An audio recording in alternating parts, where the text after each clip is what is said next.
membingungkan ya. Kenapa? Sebab saudara nanti kita baca ya dalam Matius pasal yang ke-6, saudara, ayat yang ke-13, bunyinya itu seperti ini. Ya.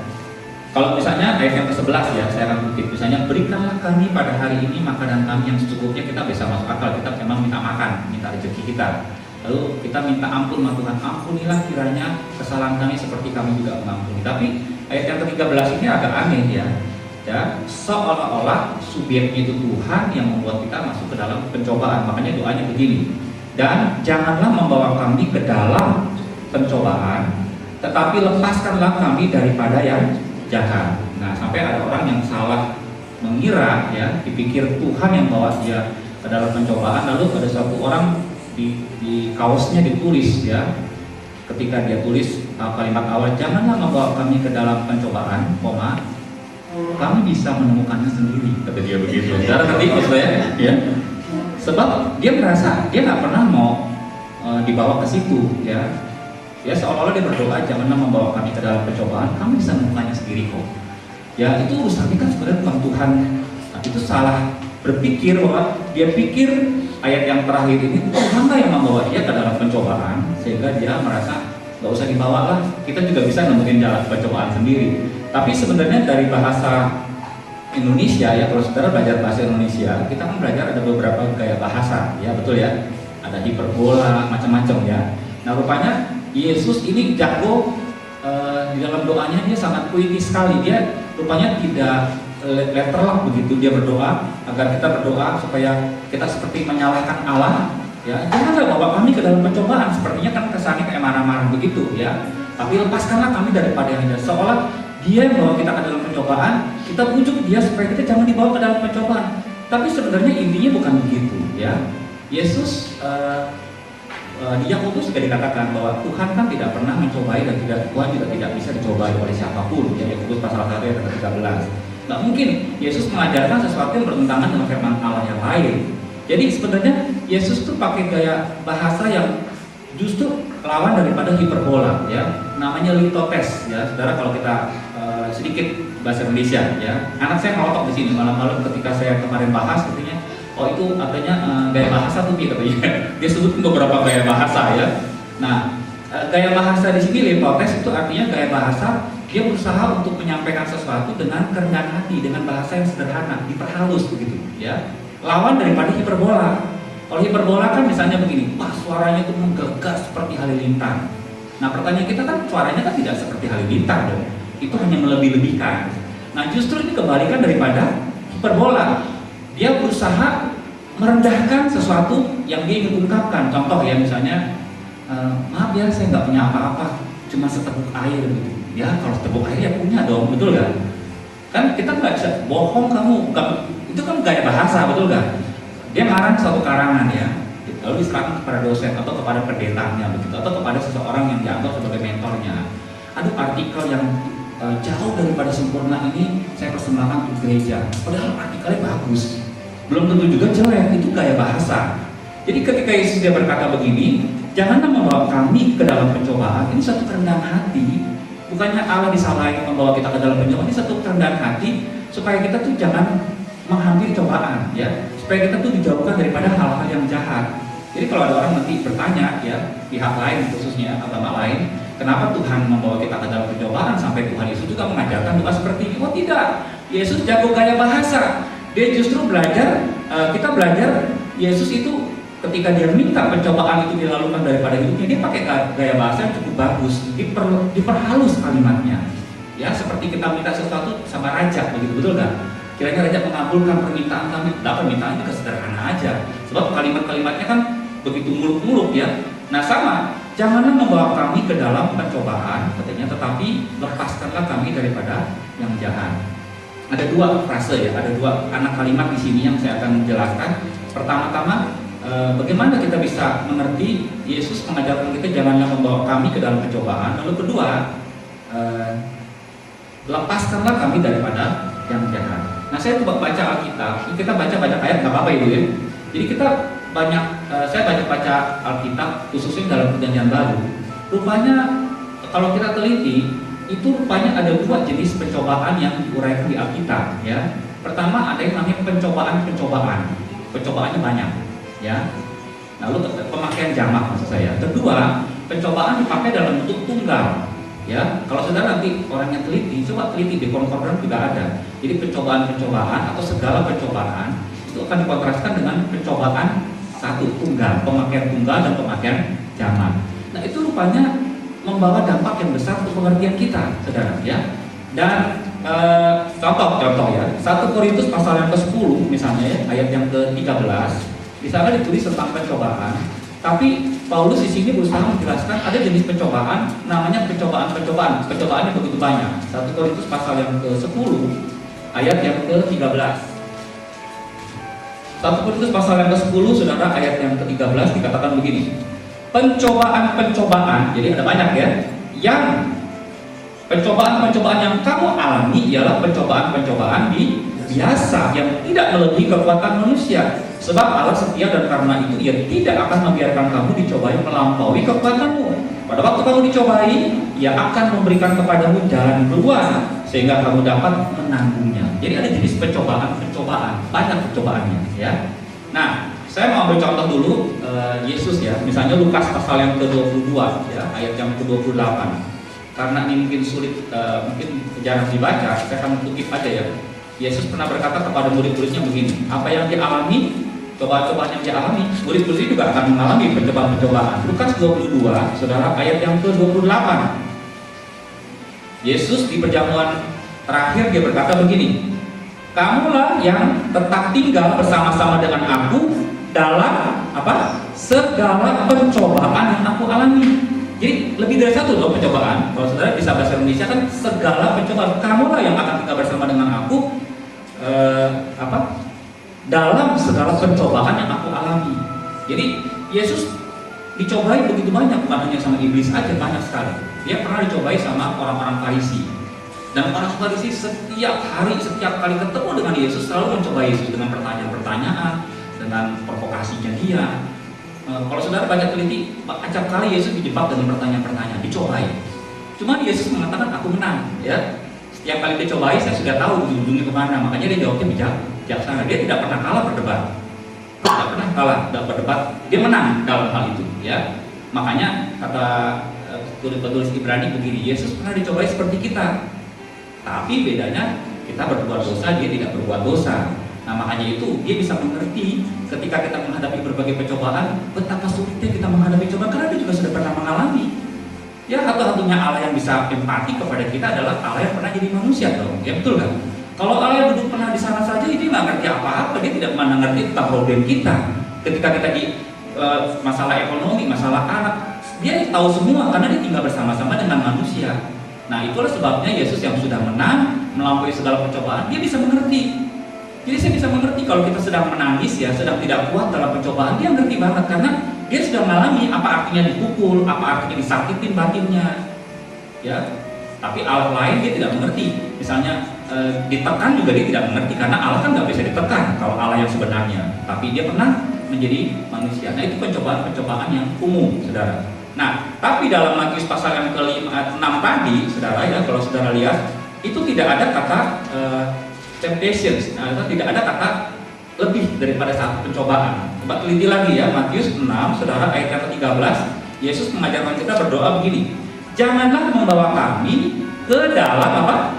Pencobaan. Dia tidak mengatakan, janganlah membawa kami ke dalam pencobaan-pencobaan, karena Yesus tahu, setiap hari juga kita dikelilingi sama pencobaan-pencobaan. Kita di rumah kita juga banyak pencobaan, sama anak kita juga kadang-kadang kita dicobai untuk marah, ya, di toko, di sekolah, di mana saja kita diselilingi sama pencobaan, kita tidak bisa lari karena selama masih kita hidup kita mesti dicobai, masih hidup dalam daging, ya. Yesus tahu itu tidak bisa disingkirkan. Kalau mau disingkirkan ya mati. Nah Yesus hanya mengajarkan kita berdoa. Ada satu jenis pencobaan yang kamu mesti berdoa, ya. Jadi dia berkata janganlah membawa kami ke dalam pencobaan. Nah dalam bahasa Yunaninya yang perasmos ya itu tidak pakai kata sandang, ya biasanya pakai kata de ya. Kalau bahasa Inggris tuh. Tapi dalam Yunani-nya terbalik. Kalau dia tidak pakai kata sandang, itu berarti menunjukkan sesuatu yang spesifik, khusus, ya. Jadi kalau dalam bahasa Indonesia itu biasanya diterjemahkan begini: janganlah membawa kami ke dalam jenis pencobaan yang itu, ya. Saudara mengerti maksud saya? Jadi ada pencobaan yang satu aja, ya, pencobaan yang itu. Tiap-tiap orang mungkin pencobaannya berbeda. Jadi janganlah membawa kami ke dalam suatu pencobaan. Pencobaan yang bagaimana? Nah, ketika saya baca Alkitab, rupanya ada pencobaan yang mematikan, saudara. Pencobaan yang menghancurkan hidup saudara. Yesus menyuruh kita, saudara, hati-hati terhadap cobaan yang jadi seperti ini. Kalau cobaan-cobaan yang biasa mungkin bisa membawa kamu ke dalam dosa, bisa aja ya, marah begitu, lewat marah jadi mengeluarkan sesuatu yang melebihi ya kapasitas sebagai orang tua. Atau banyak sekali kita dicobai, kita mungkin bisa berbuat dosa. Lalu ketika kita sadar berbuat dosa, kita minta ampun sama Tuhan, selesai kan? Tapi kata Yesus tidak. Saya tidak menyuruh kamu berdoa seperti itu ya. Itu kan mesti hati-hati tadi dalam Korintus pasal yang ke-10. Tapi Yesus bilang ada semacam cobaan yang begitu berat yang mencelakakan hidup Anda, yang kalau Anda jatuh di sini Anda bisa meninggalkan Tuhan, bukan hanya berbuat dosa, Anda bahkan bisa meninggalkan Tuhan, Anda bisa murtad dan Anda tidak punya titik balik lagi. Nah, pencobaan yang seperti inilah yang saya suruh kamu berhati-hati dalam hidup kamu. Sebab setiap hari kamu tuh akan menjadi sasaran daripada si penggoda itu, si pencoba itu. Makanya di sini dikatakan janganlah membawa kami ke dalam pencobaan. Nah, jenis inilah yang kita tidak bisa lepaskan diri kita. Kita hanya minta tolong kasih karunia Tuhan untuk kita bisa dilepaskan dari cobaan jenis yang seperti ini. Nah, saya mau ambil contoh ya. Contoh ya, misalnya nggak usah dibaca sih, Matius pasal yang keempat, misalnya Lukas pasal yang keempat ya. Yesus kan dicobai 3 kali ya. Dia dicobai suruh merubah batu jadi roti. Yang kedua suruh sembah iblis, lalu dikasih kerajaan dunia, dan suruh terjun dari atas ya. Nah, menurut saudara, kalau saudara jadi Yesus, pencobaan apa yang paling berat? Itu kan tiap orang berbeda-beda. Nah, bagi saya ini tiga-tiga juga pencobaan yang mematikan ya. Misalnya Yesus kalau orangnya sombong, dia terjun dari atas, action kan? Gue bisa dong sembuh tanpa obat juga bisa ya. Gue nggak kerja pun bisa Tuhan berkati kepada saya ya. Itu ampuh. Tapi mungkin yang mematikan bagi kita itu adalah mungkin ini. Kalau kita senang sama kemewahan dunia, kekayaan, apalagi jabatan, kan iblis menawarkan kalau kamu sembah saya saja sekali aja ya, nanti saya akan kasih kerajaan dunia kepada kamu. Yesus dia tidak minat kepada kerajaan dunia, makanya dianggap enteng, betul kan? Tapi bagi orang yang memang tergiur dengan kerajaan dunia, ketika ada yang menawarkan seperti ini, oh dia bisa bayar berapa aja kan untuk mendapatkannya. Apalagi tidak usah kerja, dia langsung dikasih. Ketika dia sembah kepada iblis, langsung dia dikasih. Nah, saya akan ambil contoh ya, 1 Timotius pasal yang ke-6 ayat yang ke-9 ya. Pernah Paulus dia berkata kepada Timotius begini, ada semacam pencobaan, hati-hati dengan pencobaan ini, karena pencobaan ini membuat Anda itu bisa mencelakakan, bisa membuat Anda itu celaka secara rohani, dan Anda bisa hidupnya terpuruk ya. Dalam 1 Timotius pasal yang ke-6, saudara, ayat yang ke-9 misalnya ya, Paulus dia memperingati di dalam surat 1 Timotius pasal yang ke-6 ayat yang ke-9 begini. Ini pencobaannya jenisnya satu ya, tidak pencobaan-pencobaan. Paulus dia berkata begini, menulis surat begini, tetapi mereka yang ingin kaya terjatuh ke dalam pencobaan, ke dalam jerat, dan ke dalam berbagai-bagai nafsu yang hampa dan yang mencelakakan. Makanya tadi saya bilang ada pencobaan yang sangat mencelakakan secara rohani. Ini antara lain yang menenggelamkan manusia ke dalam keruntuhan dan kebinasaan. Dalam bahasa Yunani kebinasaan itu hidupnya bisa hancur. Ya, kalau orang memang dia ingin kaya, hati-hati katanya ya. Dia bukan hanya menghalalkan semua cara, dia bisa jual Tuhan, dia bisa apa saja, dan itu pencobaan mesti hati-hati. Ya mungkin saudara yang sudah kaya nggak minat seperti ini, nggak ada masalah ya, betul nggak? Tiap orang kan titik lemahnya berbeda-beda ya. Tapi ini kata Paulus, ini pencobaan yang sangat mencelakakan. Beberapa orang ada yang jatuh karena ini. Nanti saya kasih contoh ya beberapa hal kepada saudara. Nah, ada pencobaan yang berbahaya lagi di Ibrani misalnya ya. Saya akan uraikan dikit ya. Ibrani 6 misalnya, ayat yang ke-4 sampai yang ke-6. Tadi saya bilang ada pencobaan yang biasa aja, bisa membuat kita berdosa, tapi ada pencobaan yang jenisnya tuh sadis banget sampai kita tuh meninggalkan Tuhan. Nah, ini yang ditulis dalam Ibrani 6 ayat yang ke-4 sampai yang ke-6. Dikatakan begini. Ibrani 6 ayat yang ke-4, 5 dan 6. Dia tulis begini ya. Sebab mereka yang pernah diterangi hatinya, yang pernah mengecap karunia sorgawi, dan yang pernah mendapat bagian dalam Roh Kudus, dan yang mengecap firman yang baik dari Allah, berarti ini orang aktivis nih ya, ke gerejanya nggak pernah absen ya. dan karunia-karunia dunia yang akan datang. Namun ayat yang ke-6, yang murtad lagi tidak mungkin dibaharui sekali lagi sedemikian hingga mereka bertobat, sebab mereka menyalibkan lagi anak Allah bagi mereka, bagi diri mereka, dan menghinanya di muka umum. Ini karena apa? Ini kan karena cobaan. Kalau nggak ada cobaan nggak mungkin jatuh seperti ini, betul nggak? Nggak mungkin lah orang tiba-tiba dia aktif ke gereja, nggak ada cobaan apa-apa, tiba-tiba dia murtad, kan nggak mungkin. Pasti ada yang memicu dia dong. Dia perlu apa nih? Dia perlu jodoh, dia perlu harta, dia perlu jabatan, kan ada yang memancing dia dong. Nah, ketika pancingannya itu sangat besar bagi dia dan titik lemahnya kena ke dia, saudara, tidak mustahil katanya penulis Ibrani, dia yang sudah memecah kebaikannya Tuhan, dia sudah bersaksi di mana-mana, dia sudah pelayanan, bahkan dikatakan dia sudah bisa melihat hal-hal yang akan datang, mengecap kerajaan yang akan datang. Dia ngerti itu sorga bagaimana, dia mengerti bagaimana malaikat-malaikat, dia ngerti semua eskatologi, ya. Tapi apa yang sudah disusun dari awal kehidupan rohaninya, tiba-tiba dia jatuh dan habis semuanya dan tidak punya titik balik. Ya, karena suatu ketika saudara ada seorang aktivis di gereja ya, dia kalau KKR besar di Stadion Utama Senayan, dia jadi ketua panitianya itu dia. Dan di mana-mana pasti orangnya terkenal ya. Kalau kita yang besar, dia pasti yang pokoknya orangnya dekat sekali dengan pendeta besar ya. Suatu ketika dia ketemu dengan teman-temannya di suatu nightclub, saudara. Nightclub saudara tahu ya? Saya juga belum pernah tahu nightclub ya. Saksian soalnya kan nightclub itu saudara gemerlap begitu, ada apa air minum yang nggak bagus ya, bir atau apa saya nggak tahu begitu. Nah ketemu dengan beberapa temannya yang mau injil di situ, dia mau datengin satu orang. Loh, kok kamu di sini katanya? Kaget ya. Bukan kembali dong, kamu nggak boleh kesini katanya. Terus dia bilang nih beberapa bulan ini frustrasi dan sebagainya. Dia bilangin, aduh saya kayaknya susah ya balik lagi kata dia. Dia padahal aktivis orang besar ya. Dibilangin jangankan mau balik kepada Tuhan, nangis pun saya nggak bisa sekarang. Ada orang yang kasus saya begitu. Masa kamu udah nggak bisa nangis bertobat? Udah nggak bisa. Saya di rumah berusaha menangis, apa yang saya perbuat itu udah nggak bisa. Bukan dia nggak punya air mata.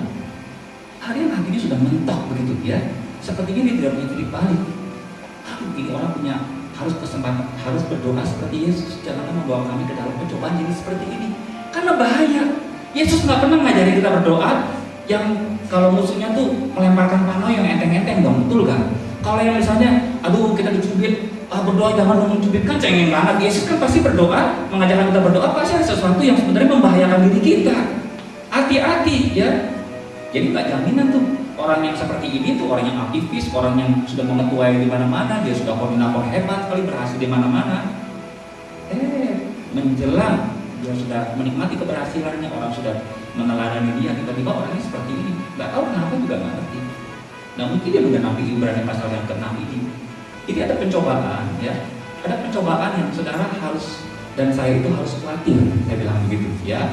Kita boleh tidak khawatir untuk kehidupan kita, tapi nih saya bacain ya dalam 1 Tesalonika pasal yang ke-3, saudara, ayat yang ke-5. Paulus orangnya hebat. Dia nggak pernah khawatir dan tidak pernah takut apapun. Tapi untuk cobaan jenis ini, ya, dia berkata kepada orang Tesalonika dalam 1 Tesalonika pasal yang ke-3, saudara, ayat yang ke-5 berbunyi seperti ini. Ini menakutkan sekali nih. 1 Tesalonika pasal yang ke-5, saudara, ayat yang Tesalonika pasal yang ke-3 ayat yang ke-5, ya. Dikatakan begini. Itulah sebabnya maka aku, siapa aku nih?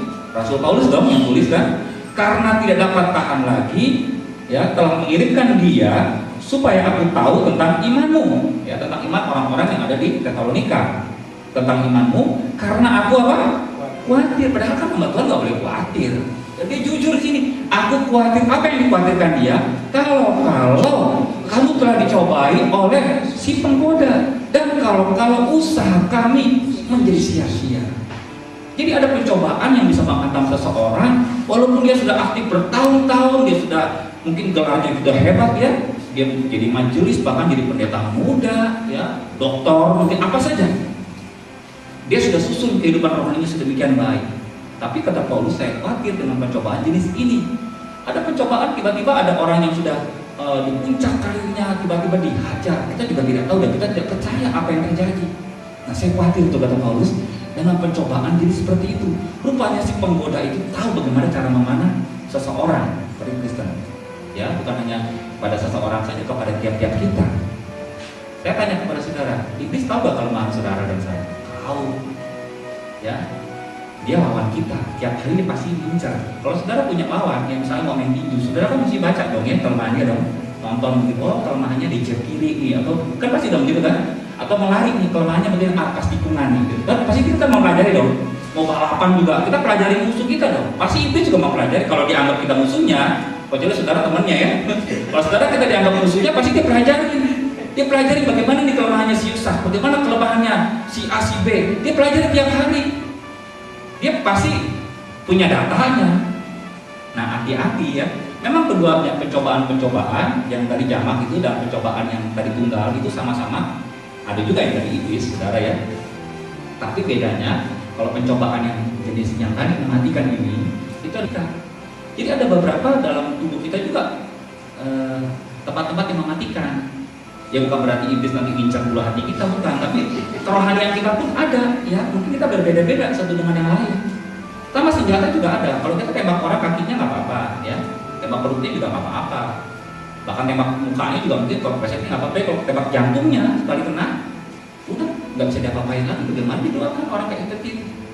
Jadi iblis, dia si penggoda itu, kata Paulus, saya khawatir dengan menjadi cobaan seperti ini. Cobaannya menghantam Anda itu di tempat yang sangat mematikan, ya, dalam situasi yang Anda tidak kondusif, ya, Anda lagi lemah, hati-hati katanya. Makanya berdoalah kepada Tuhan, jauhkanlah kami dari cobaan jenis seperti ini, karena cobaan ini yang cobaan mematikan. Kalau Anda jatuh di sini dan sulit Anda bangun lagi. Nah, saya mau kasih contoh ya beberapa hal ya, misalnya, ya kita nggak usah dibaca lah. Yudas Iskariot, saudara tahu kan? Dia kenapa menyangkal Tuhan Yesus? Kenapa menjual Tuhan Yesus? Karena dia kan mau duit kan, betul nggak ya? Kalau orang tadi mau ingin kaya, dia akan lakukan apa saja. Yudas akhir hidupnya bagus nggak? Nggak bagus, dia buat gantung diri. Katakanlah tafsirannya benar ya. Oh, dia gantung diri itu bukan karena apa? Dia frustasi dengan perbuatan dia. Apapun yang terjadi, habis dia nggak ada titik balik. Saya suka khotbah kan. Kalau Yudas sabar aja beberapa jam, kan dia mengkhianati Yesus kan hari Jumat kan. Dia sabar saja melalui hari. Anggaplah dia frustasi Sabtu, Minggu pagi dia dengar Yesus bangkit, mungkin dia nggak apa-apa kan? Aduh, udah tapi dia sudah. Jadi pencobaan jenis seperti ini, ketika dia hantam seseorang, seperti orang dihantam bulu hatinya, saudara. Ya, seperti orang dihantam itu kalau tembak tuh jantung langsung udah terlepas, udah nggak bisa berbuat lagi, nggak bisa bereaksi lagi. Betul kan? Demas, saudara tahu Demas? Ya saya baca ya. Ada 2 Timotius pasal yang keempat. Mungkin saudara jarang baca tentang Demas. Demas ini terkenal ya di kalangan orang-orang Kristen pada abad pertama. 2 Timotius pasal yang keempat ayat yang ke-10 misalnya ya. Paulus dia menganggap Demas ini adalah orang cukup penting ya. Karena orang-orang penting itu biasanya namanya dicantumkan. Kalau nggak ada penting, kita saudara-saudara seiman di Tesalonika, jadi nggak disebutin nama. Dan kalau orang yang penting disebutkan namanya. Dan biasanya kalau orang itu setelah misalnya Demas, dikasih keterangan macam-macam, orangnya kurang terkenal supaya dikenal sama si pembaca. Tapi kalau misalnya Demas didiemin aja, berarti orang-orang sudah terkenal, udah kenal dia. Ya. Dan arti Demas sendiri kan populer. Jadi dia populer banget di si Demas pada waktu itu. Saya baca tentang biografinya. Memang tidak banyak tentang dikupas tentang Demas, tapi saya cukup tertarik dia asalnya dari Tesalonika. Paulus menginjili dia di Tesalonika, kemudian dia jadi orang Kristen yang baik. Paulus bina, kemudian si Paulus bawa dia nginjil kemana-mana, bahkan sama-sama Paulus, dia teman sekerja Paulus. Dia mendirikan sidang di Roma, di Efesus, banyak sekali sidang-sidang yang didirikan oleh Demas. Mungkin di WL juga nih kali ya, atau mungkin banyak bawa renungan, saya nggak tahu. Tapi kan timnya itu kan biasa kan ada, nggak nganggur dong. Masa bawain tasnya Paulus aja? Pasti dia ikut terlibat dalam pelayanan. Bahkan dikatakan di sini dia tuh teman-teman sekerja. Ada di Filemon juga dikatakan dia teman sekerja saya. Dia bukan bawahan, dia tuh mitra saya. Kalau nggak ada dia juga ini susah pelayanan, kira-kira begitu ya. Tapi dalam 2 Timotius pasal yang ke-4 ayat yang ke-10 dikatakan karena Demas telah mencintai dunia ini dan meninggalkan aku, ia telah berangkat tuh ke Tesalonika. Dia kembali. Ketika Paulus putar saudara pelayanan misinya dari Tesalonika ke Roma, Efesus macam-macam gitu. Akhirnya dia kembali lagi ke Tesalonika. Nah, ketika sampai di dekat Tesalonika, Terus dia pamit ke Tesalonika, balik lagi. Dan isunya kata Paulus, dia tidak pernah BBM saya lagi, kira-kira begitu ya. Dia tidak pernah SMS lagi, dia out dari pelayanan. Ketika saya mau berangkat lagi ke tempat yang lain, dia off, dia nggak mau lagi. Dan saya dengar kabar dia tuh mencintai dunia. Ya. Tafsiran yang memang akurat adalah rupanya dia nggak mau menderita. Dia ikut Paulus dan cukup banyak pelayanan, kan gak enak. Ya, kadang-kadang pelayanan sekarang sih enak ya, makan restoran ya banyak hamba Tuhan ya. Waktu itu kan Paulus pakai ongkos sendiri. Ya mungkin Dimas merasa, ini bukan dunia saya katanya ya. Ada titik lemahnya. Ketika sampai di dekat Tesalonika, dia balik lagi ke Tesalonika, dicampur dengan teman-teman lamanya lagi. Dan sampai sekarang tidak diketahui. Ada yang tafsirkan mungkin Demetrius adalah si Demas katanya, ada Demetrius. Tapi itu tafsiran. Kemungkinan besar Demas itu tidak pernah kembali lagi jadi Kristen. Dia dihajar sama satu pencobaan yang katanya Paulus, ini pencobaan yang membuat saya khawatir kayak gini. Jadi seolah-olah usaha saya yang awal-awal itu ya, saya bina dia menerima Yesus, dibaptis ya, ikut katekisasi macam-macam ya, ikut PA, ikut persekutuan doa, itu semuanya seolah-olah sia-sia kata Paulus. Karena pencobaan dari sinilah yang membuat saya khawatir nih. Makanya Yesus mengajarkan kita berdoanya, jauhkanlah kami dari pencobaan ini seperti ini. Ada lagi ya satu orang ya, si Rasul Petrus ya. Kita baca saja di dalam Matius 26, saudara, ayat yang ke-41. Dalam Matius 26, saudara, ayat yang ke-41. Untung saja, saudara, ini sebenarnya nasibnya Petrus sama Yudas kan gak jauh berbeda ya. Walaupun satunya menjual, satunya menyangkal, sama-sama berbuat dosanya juga tidak ngakui Tuhan sebagai Tuhannya, betul gak? Masa Yudas ngakuin Tuhan, masa dijual? Ya kan gak mungkin dong. Petrus ya jubirnya kan orang penting di situ, masa nggak diakuin? Sakit loh, kita nggak diakui sama orang yang dekat sama kita. Pernah saudara mau begitu? Kalau saudara punya sahabat, ya, kok kenal nggak? Gue nggak kenal. Ih, sakit banget tuh saudara, ya. Nah, dalam Matius pasal yang ke-26 ya, ayat yang ke-41, kira-kira kelemahannya Petrus itu apa? Kalau Yudas kan saudara tahu lah ya, 100 semua, duit, ya, atau duitan lupa dia. Kalau Demas tadi cinta sama gemerlapnya dunia, ya. Dia nggak mau tuh kayak gini-gini tuh sepi, dia maunya gemerlap. Kalau mau di hotel yang bagus, kebahagiaan kali ya. AC-nya juga yang dulu, buat tidur ya. Bangkunya juga kalau bisa diklik, putar ke kiri, putar ke kanan sendiri gitu. Ya orangnya kan senang dunia, dia nggak suka ikut Paulus, apalagi bangkunya kurang begitu bagus, dia nggak tahan. Makanya dihantam sama iblis, kasihlah kerajaan dunia. Kasusnya mirip seperti Yesus. Kalau kau sembah aku, kata iblis, saya akan kasih di kerajaan dunia. Nah, di dalam Matius 26, saudara, ayat yang ke-41, tadi pertanyaan saya belum dijawab tuh. Kira-kira kelemahannya si Rasul Petrus apa? Takut mati. Iya, takut mati.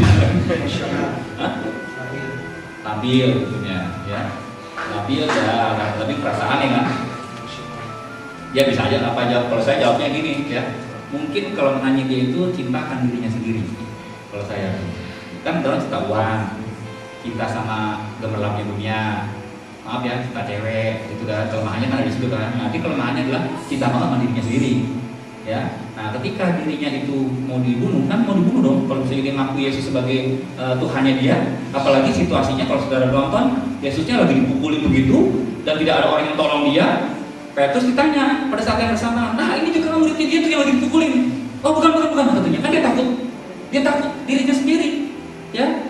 Akhirnya dia ngangkat Tuhan sebanyak 3 kali. Tapi dia memang terus nangis kan. Ya ketika ayat berpokok, Yesus nengok dengan mata yang tajam, dia nangis gitu. Nah, untung Yesus dia berkata begini kepada Petrus ya, Matius 26 ayat yang ke-41, berjaga-jagalah dan berdoalah supaya kamu jangan jatuh ke dalam pencobaan.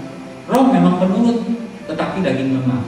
Nah kemungkinan besar Yesus berdoanya, kan tadi Yesus suruh begini, berjaga-jagalah dan berdoalah. Kemungkinan besar isi doanya adalah doa Bapa kami tadi. Doanya apa Tuhan? Jauhkanlah kami dari pencobaan ini seperti ini. Amin saudara ya. Ada pencobaan yang mematikan loh. Membuat saya tidak mematikan, tapi bagi saudara mematikan. Ya karena iblis tahu bagaimana cara mengincar seseorang. Ya jangan sampai ada seseorang merasa gue mah hebat deh, ya. Udah berapa tahun saya pelayanan dan saya tidak pernah jatuh. Kita masing-masing punya kelemahan kok. kita bukannya besi, ya kita bukan Iron Man ya, kita bukannya ini plastik, kita dari manusia, kita punya kebutuhan apapun dalam hidup kita. Makanya Yesus berkata, berjagalah dan berdoalah supaya kamu jangan jatuh ke dalam pencobaan ini seperti ini. Berdoalah ya. Kalau saudara merasa situasi hidup saudara agak labil ya, ketika sepertinya seolah cobaan begitu banyak dan mengepung hidup saudara, kalau perlu saudara nangis nih ya. Tangis itu anak saudara ya. Jauhkanlah cobaan dari jenis seperti itu untuk anak saya, suami saya. Sebab cobaan ini seperti itu, cobaan mematikan sekali. Banyak contoh loh di sekeliling kita, cobaan-cobaan yang menghancurkan hidup saudara ya, saudara-saudara kita yang lain. Saudara mau doa siapa tuh, dia juga kadang-kadang nggak bisa, karena jenis seperti inilah yang hanya Tuhan yang bisa melepaskan kita dari cobaan jenis seperti ini. Tidak bisa tuh dengan kekuatan kita sendiri ya. Nah, lalu yang kedua, saudara, dalam ayat yang Matius pasal yang ke-6 tadi, saudara, ayat yang ke-13 bagian B, tetapi ya, frase yang kedua, lepaskanlah kami daripada yang jahat ya. Tadi dia berdoa, saudara berdoa, janganlah membawa kami ke dalam pencobaan, tetapi lepaskanlah. Nah, kata lepaskanlah itu artinya itu bebaskanlah, selamatkanlah, singkirkanlah. Yang saya mau kupas adalah terakhir ini sangat singkat adalah tentang jahat. Lepaskanlah kami daripada yang jahat. Nah, ada orang tafsirkan yang jahat itu dari iblis ya. Yang jahat kan seperti kata benda ya, bukan yang kata sifat yang jahat. Tapi saya selidiki di beberapa tafsiran banyak yang nggak setuju juga iblis. Masa kita dilepaskan dari iblis sih ya? Maksudnya jangan iblis nyamperin kita, kan susah dong ya. Jadi yang jahat itu saya mau rujuk dari bahasa Yunani-nya saja ya, karena saya memang belajar biologi juga ya. Jadi saya mau belajar dari Yunani-nya saja, apakah ini memang bersentuhan dengan diabolos itu setan atau apa ya. Rupanya dalam bahasa Yunani itu kata jahat itu dipakai 4 kata saudara ya, dalam bahasa Yunani 4 kata. Nah, saya sebutin aja ya. Pertama itu kakos ya, kalau saudara mau catat di nama biar agak pinter gitu kan. Kakos gitu. Kakos biasa gitu. KAKOS gitu, kakos.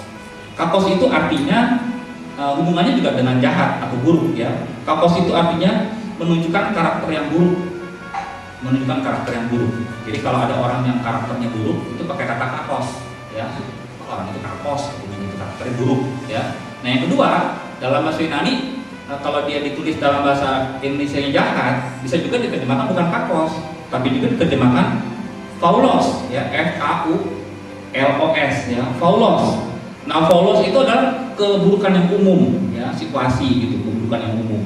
Wah, ini situasinya tidak memungkinkan ya kita untuk pergi begitu ya, karena ini situasinya adalah faulos ya, situasinya buruk banget keadaannya gitu ya.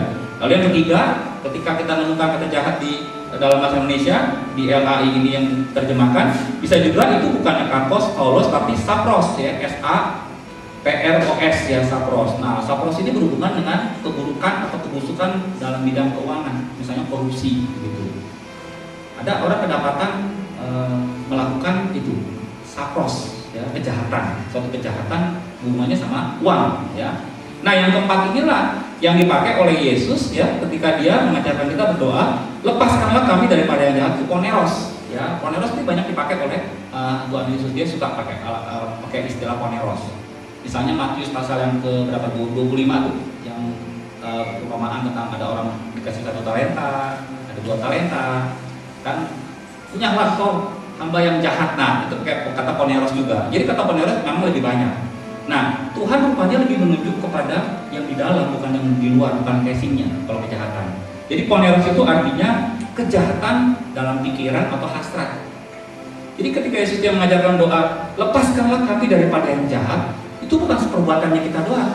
Lepaskanlah kami daripada pikiran-pikiran yang jahat dan hasrat-hasrat kami, desire ya, satu minat-minat kami atau pikiran yang liar, ya pikiran yang gelap, ya pikiran yang melenceng dari apa yang kau mau. Lepaskanlah kami, sebab dari awalnya kami berpikir seperti itu, kami akan dicobai. Contoh ya, misalnya saudara mikirin duit, saudara nggak punya duit, mikirin itu kalau orang kasih duit enak. Kita ada orang yang tawarin jabatan, uang, ya dengan imbalan tertentu. Anda mau gak katanya jadi anak buah saya katanya, tapi kerjaannya bukan Kristen loh katanya ya. Bisa gak nyangka dikit lah ya, bohong-bohong dikit atau bagaimana begitu kan. Udah nggak apa-apa, karena Anda pikirannya kan di duit, betul gak ya? Nah, saya kasih contoh yang ekstrim deh. Kelemahannya Daud apa? Daud kan orang hebat. Kelemahannya Daud apa? Cek, tahu semua. Ya.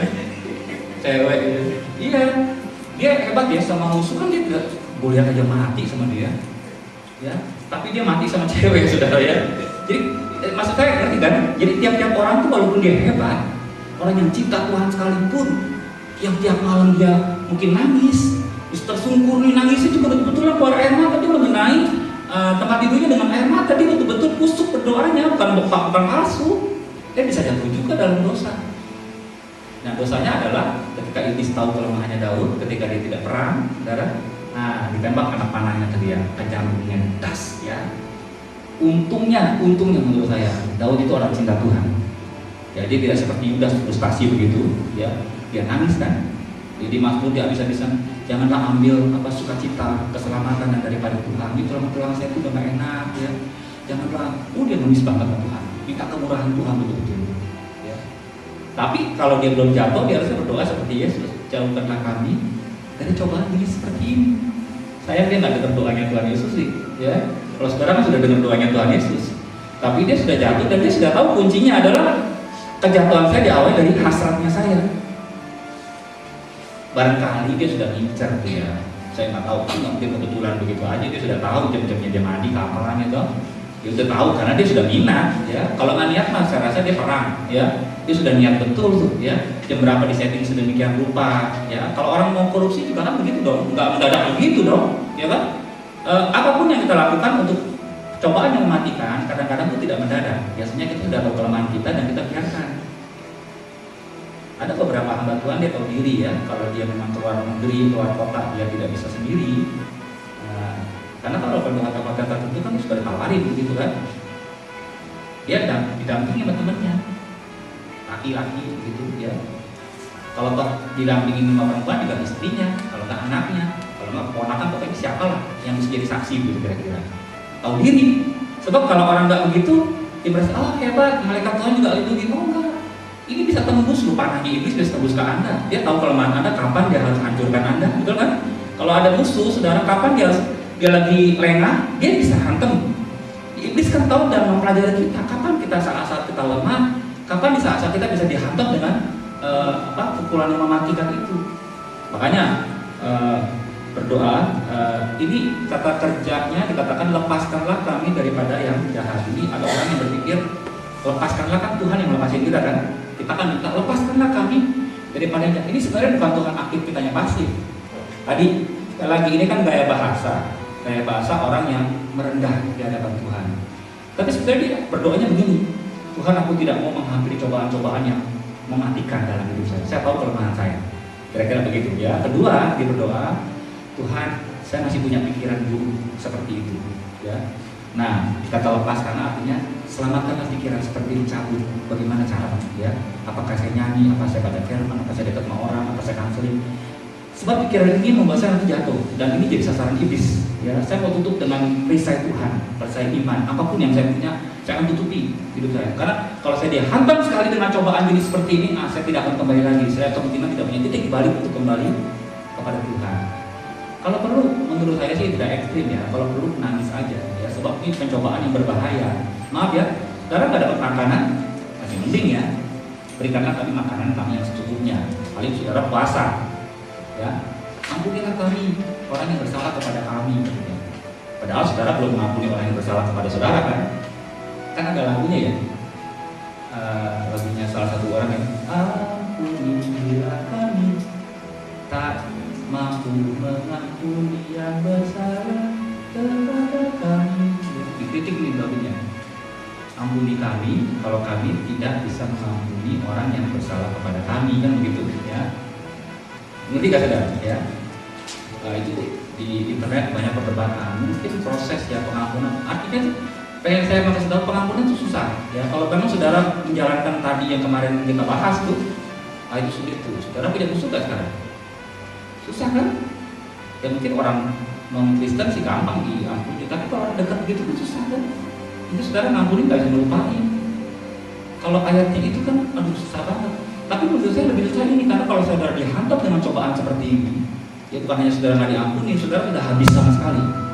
Ya, seperti orang tadi itu, nangis pun nggak bisa. Ya, jadi saya, kemurahan Tuhan banget ya kalau kita masih bisa menangisi dosa kita. Kita kalau kita betapa nyiksa saya Tuhan, ampuni saya. Kalau saudara udah nggak bisa nangis, udah nggak tahu apa perasaan salah dan benar, hati-hati, karena itu area yang sangat berbahaya bagi saudara. Makanya berdoalah kepada Tuhan. Kalau saudara bisa nangis seperti Daud, tangislah, nggak apa-apa. Ya, jangan nangis di gereja ya. Nanti orang-orang pada tanya kepada saudara ada kesulitan apa begitu, nangislah kunci pintu. Ya, kalau perlu saudara berdoa seperti Yesus. Tuhan, aku tidak mau jatuh ke dalam cobaan di sini. Tuhan, pasti dia dengar, karena dia dengar. Dia kan doa, suruh kita berdoa seperti ini. Dan Tuhan tahu hanya Tuhan yang bisa lepaskan kita dari cobaan jadi seperti itu. Saudara kira Petrus kan didoakan sama Tuhan Yesus? Petrus kan pernah kan, tapi saya sudah berdoa untuk kamu. Amin, saudara ya. Daud, saudara kira Tuhan nggak bisa buang dia? Bisa. Tapi Daud orang yang merendah. Dia bilang, Tuhan jangan buang saya, ya. Dia merendah, dia mungkin kalau Tuhannya seperti bos, dia ambil kakinya, dia pegang begitu, Tuhan jangan dong. Tuhannya mungkin kayak seolah-olah sudah marah, sudah diambil tuh semua haknya dia. Tapi seorang Daud hebat banget ya. Walaupun saya sudah jatuh, saya nggak mau lepasin Tuhan karena saya bakal bisa binasa. Saya nggak mau tuh seperti kira-kiranya seperti si A, si B yang jatuh terus hilang begitu saja. Ayo dong, saudara bangkit ya. Saudara mesti berdoa seperti Yesus ajarkan kepada saudara. Janganlah bawa kami ke dalam cobaan jenis yang seperti ini. Saya tahu cobaan ini mematikan bagi saya. Ya berdoalah biar saya bisa setia dan jauhkan kami dari hasrat atau pikiran-pikiran yang buruk dalam kehidupannya saya. Saya berdoa ya biar saudara itu bukan hanya tidak berbuat dosa, tapi saudara juga menang ya di ujung finishnya saudara bisa mengatakan kepada Tuhan, wah hebat banget Tuhan ya, karena bukan saya yang melakukannya tapi Tuhan yang tolong saya. Sebab cobaan yang lain mungkin saya bisa atasi gampang sekali ya, saya diejek orang nggak masalah kalau saya ya, saya dihina orang nggak masalah, saya dulu pernah miskin, tapi kalau untuk hal itu, aduh nggak bisa deh ya. Saya katakan kepada saudara kabar baiknya bisa ya, karena Tuhan kan mengajarkan kita berdoa, jauhkanlah kami dari cobaan jenis apapun ya yang saudara anggap itu kelemahan.